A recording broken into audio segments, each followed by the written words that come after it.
নমস্কার, বাংলার প্রতিনিধিতে আপনাদের স্বাগত। রাজ্যের বিরোধী দলনেতা শুভেন্দু অধিকারী তার রাজনৈতিক কর্মসূচি অর্থাৎ বিজেপির সাংগঠনিক কর্মসূচি থেকে সম্পূর্ণরূপে অজ্ঞাতবাসে থাকার জন্য সিদ্ধান্ত নিয়েছেন। অর্থাৎ রাজনৈতিক কর্মসূচি থেকে তিনি বিরত থাকবেন এবং সেবামূলক কাজের সঙ্গে মুর্শিদাবাদে যুক্ত থাকবেন বলে তিনি সংবাদ মাধ্যমকে এবং মোটামুটি সাংগঠনিক পদাধিকারীকেও জানিয়ে দিয়েছেন। কিন্তু এই বিষয়টার উপর দাঁড়িয়ে বিভিন্ন মহলে তৈরি হয়েছে জল্পনা কল্পনা যে এরপরে শুভেন্দু অধিকারী কেন এই সিদ্ধান্ত নিচ্ছেন এবং কি তার ফল হবে, এই ধরনের চিন্তা ভাবনা কিন্তু সংগঠনের মধ্য থেকেও শুরু হয়েছে। রাজনৈতিক বিশ্লেষকরা যেরকম এর বিশ্লেষণ করছে, তেমনি একটু চুলচেরা বিশ্লেষণ করলে দেখা যায় যে এই সিদ্ধান্ত নেওয়ার পিছনে বেশ কয়েকটি কারণ আছে। দলীয় এবং সাংগঠনিক যে কাজকর্ম, সেই কাজকর্মে কিন্তু তিনি খুশি নন। রাজ্যে এমন কিছু ভাইটাল ইস্যু সামনে এসেছে, সেই ইস্যুকে সামনে রেখে বিজেপি সংগঠন রাজনৈতিকভাবে তেমন ফায়দা তুলতে পারছে না। এমনকি কেন্দ্রে ক্ষমতায় তাদের দল থাকলেও তেমন ভাবে দিল্লি থেকে সেরকম স্টেপ তারা দেখতে পাচ্ছেন না। স্বাভাবিকভাবে হিন্দুত্বর যে মুখ হয়ে ওঠা শুভেন্দু অধিকারী, সেই শুভেন্দু অধিকারী কিন্তু প্রকারান্তে ধাক্কা খাচ্ছেন এবং এই জায়গাটা দাঁড়িয়ে শুভেন্দু অধিকারীর যে হিন্দুত্বর যে একটি মুখ তৈরি হয়েছে, সেই মুখকে ঠিক রাখার জন্য তাকে একটা কর্মকাণ্ডের সঙ্গে যুক্ত থাকতে হবে এবং সেই কারণে একটা সিদ্ধান্ত নিয়েছেন যে মুর্শিদাবাদে গিয়ে এইসব যারা অত্যাচারিত হয়েছেন সেই সব অত্যাচারিত মানুষের পাশে দাঁড়াবেন এবং তাদের সাহায্য সহযোগিতা করবেন। একটা টিম তৈরি করেছেন, যে টিমটার মধ্য দিয়ে তিনি এই কর্মসূচি পালন করবেন। অথচ রাজনৈতিক কর্মসূচিগুলো থেকে তিনি এই মুহূর্তে পিছিয়ে থাকবেন, অর্থাৎ কোনো কর্মসূচিতে তিনি যাবেন না। এর পিছনে আরো কিছু কারণ আছে। সাংগঠনিকভাবে জেলায় জেলায় যেসব সংগঠনের মুখ তৈরি হচ্ছে, অর্থাৎ জেলা সভাপতি থেকে শুরু করে এবং বুথ স্তরের মন্ডল সভাপতি, এখানেও কিন্তু শুভেন্দু অধিকারীর ভিতরে একটা ক্ষোভ আছে।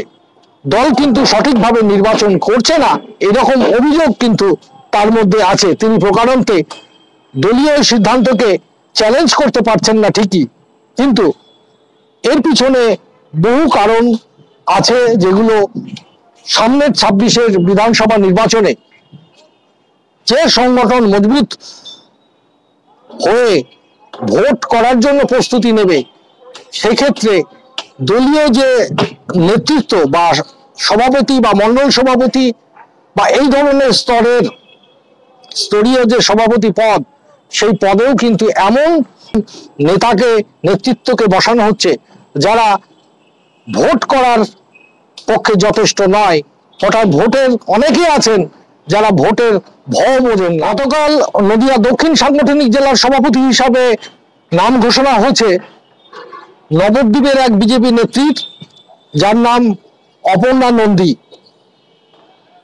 বিজেপি কর্মীরাই অভিযোগ করছে এই নেতৃত্ব ভোটের ভয় বোঝে না।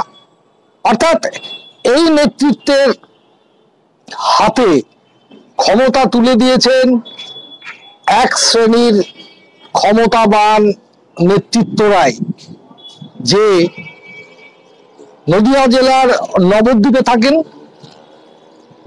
এবং বিজেপি কর্মীরা অভিযোগ করছেন যে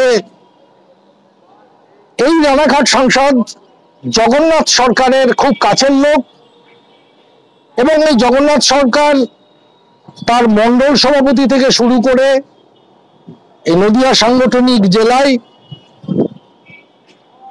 জেলা সভাপতি বা অন্যান্য স্থানীয় নেতৃত্ব, তিনি সব ঠিক করছেন এবং সংগঠনটা তার হাতে রাখার চেষ্টা করছেন। যেখানে ভালো ভালো নেতৃত্ব যারা বিজেপির হয়ে লড়াই করছে তাদেরকে কোণঠাসা করার একটা প্রক্রিয়া চলছে। এই অবস্থায় দাঁড়িয়ে নদিয়া সাংগঠনিক জেলার যে সভাপতি ছিলেন রানাঘাট উত্তর পশ্চিম কেন্দ্রের বিধায়ক পার্থসারথী চট্টোপাধ্যায়, সবাই বাবু চ্যাটার্জি বলে চেনেন, যিনি শক্ত সংগঠক হিসাবে এতদিন চালিয়ে আসছেন, এবং সেই জায়গায় দাঁড়িয়ে রানাঘাটে জেলা পার্টি অফিস থাকা সত্ত্বেও নবদ্বীপের এক নেত্রী, যেখানে এই জেলা জুড়ে তেমন পরিচিতি নয়, সেই রকম এক নেত্রীকে জেলা সভাপতি করে দিলেন। সেখানে আগামী যে 26-এর নির্বাচন, সেই নির্বাচনের ভোট প্রক্রিয়া কিভাবে সম্ভব হবে? যদিও নদিয়া দক্ষিণ বিজেপির শক্ত ঘাঁটি বলে পরিচিত, কিন্তু এই শক্ত ঘাঁটির উপর দাঁড়িয়ে 26 সালের যে বিধানসভা নির্বাচন হবে, সেই নির্বাচন যে আরো কঠিন হবে। তৃণমূল কংগ্রেস যে সর্বশক্তি প্রয়োগ করবে, সেই সর্বশক্তির মোকাবিলা করার মতো ক্ষমতা এই নেতৃত্ব আছে কিনা, এটাও কিন্তু বিজেপির উপরতলা নেতৃত্বরা ভাবছে না। স্বাভাবিকভাবেই ক্ষোভ কিন্তু বিজেপি কর্মীর নিচুতলায় যেমন তৈরি হয়েছে, তেমনি উপর মহলেও তৈরি হয়েছে। শুভেন্দু অধিকারী যে বিজেপি দলের একনিষ্ঠ কর্মী এবং ভারতীয় জনতা পার্টির জননেতা হিসাবে বিভিন্ন জায়গায় তিনি ছুটে বেড়াচ্ছেন এবং খুব খাটছেন, এটা বিজেপি কর্মীরা দেখছেন এবং তাকে সমর্থন জানাচ্ছেন। কিন্তু তাকে প্রায় একঘরে করে এই ধরনের সাংগঠনিক নেতৃত্ব বাছাই করা হচ্ছে বলে ভিতরকার খবর। সেক্ষেত্রে শুভেন্দু অধিকারীর মনে তো ক্ষোভ থাকবেই, যেহেতু বিজেপি নেতৃত্বের বিরুদ্ধে তিনি মুখ এখনো পর্যন্ত খোলেননি, কিন্তু তিনি অন্তত 10ই মে পর্যন্ত রাজনৈতিক কর্মসূচির মধ্যে থাকবেন না। এই সিদ্ধান্ত কিন্তু সেই দিকটাকেই আঙুল দিয়ে দেখিয়ে যায় যে সংগঠন মজবুত করার ক্ষেত্রে রাজ্য সভাপতি থেকে শুরু করে যারা আজ জেলা নেতৃত্ব এবং বুথে বুথে বা মন্ডল সভাপতি নির্বাচন করছে, সেক্ষেত্রে কিন্তু সঠিক নির্বাচন অনেক ক্ষেত্রেই হচ্ছে না, যার জন্য তিনি মনে দুঃখ পেয়েছেন। খুব প্রকাশ্যে প্রকাশ না করলেও অন্তরের কথা থেকে যা বেরিয়ে আসছে, সেটা কিন্তু মানুষ বুঝতে পারছে যে দলীয় নেতৃত্বের উপরে তিনি খুব একটা খুশি নয়। আজ এই পর্যন্ত। আপনারা আপনাদের কমেন্ট সেকশনে এই মতামত জানান আর বাংলার প্রতিনিধির সঙ্গে থাকুন।